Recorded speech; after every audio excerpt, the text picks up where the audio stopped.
नमस्कार दोस्तों, आप देख रहे हैं रिसर्च भोजपुरी यूट्यूब चैनल को। दोस्तों आपको बता दें, खेसारी लाल का फैन का आखिर पावर जो रंग लाया।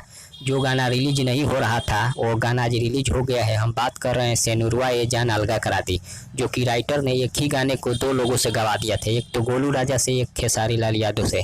जो गाना खेसारी लाल यादव का रिलीज नहीं हो पा रहा था, लेकिन कंपनी ने आज रिलीज कर दिया है।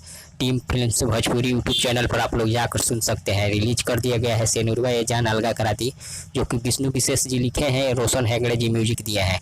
जो कि खेसारी लाल के फैन का पावर आज पता चल गया और कंपनी को भी झुकना पड़ा खेसारी लाल के फैन के आगे। इसलिए आप सबसे रिक्वेस्ट है कि इस वीडियो को ज़्यादा से ज़्यादा शेयर करें और ज़्यादा से ज़्यादा बार देखें उस वीडियो को, उस गाने को, ताकि व्यू बहुत कम है, ताकि ज़्यादा से ज़्यादा रिकॉर्ड बनाने में आसानी हो। आप जितने भी खेसारी लाल के फैन हैं ज़्यादा से ज़्यादा देखें। तब तक बने रहिए हमारे साथ। मिलते हैं अगले खबर में, अगले वीडियो के साथ। धन्यवाद।